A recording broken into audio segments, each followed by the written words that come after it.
They sold you heaven when earth became unlivable.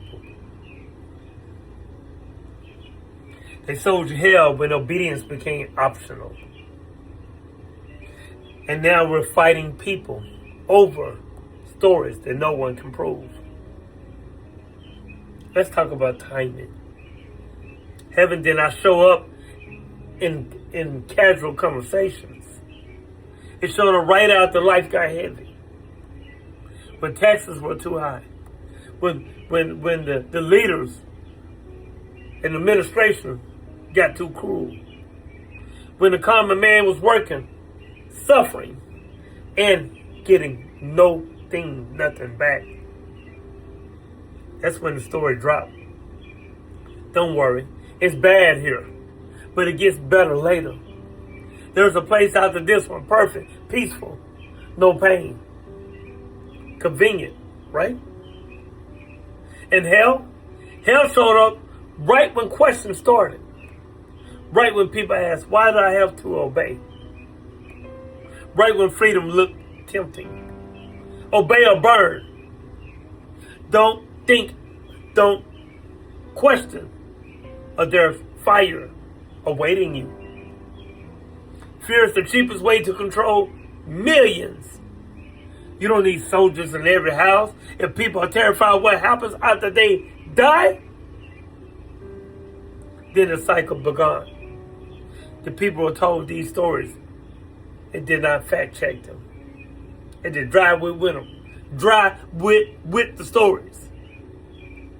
Drive with the stories. They were hurting. They were desperate. They needed hope. So they believed. And they taught their children. Who taught their children? Who taught their children? Who taught their children? And 4 or 5 generations later, guess what? People are passionate about it. Not because they seen proof, but because it was repeated in their home, in their school, in their churches, until it felt like truth. And that's how the narrative became fact. Not evidence, just repetition. And here's the hard part no one wants to say. Most people aren't defending heaven and hell. They're defending the only hope and the only warning that they was ever given. Take that away, and you just don't take a belief. You take comfort. You take identity. You take the reason that they endured. That's why the reaction is so fierce. That's why they're so passionate about it when you talk against it. That's why people will argue, cry, and cut you off over it. And let's be honest. Where's the proof? Who came back with pictures? Who measured it? You believe it because you were told early. Because everyone around you believes it.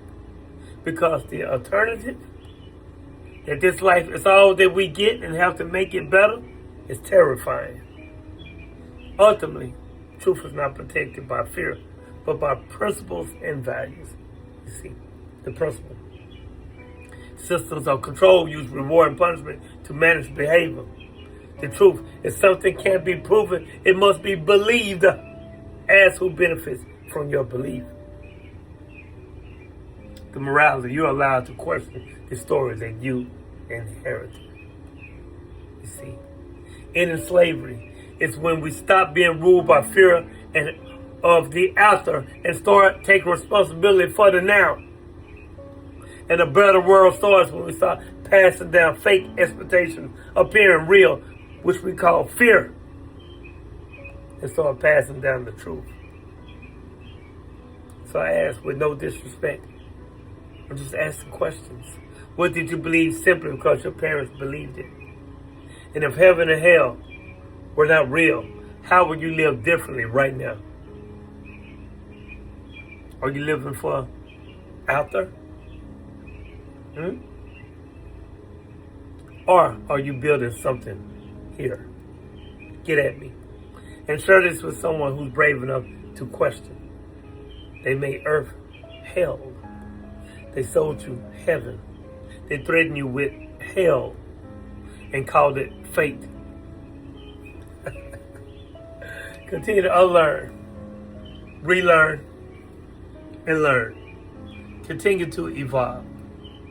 Peace.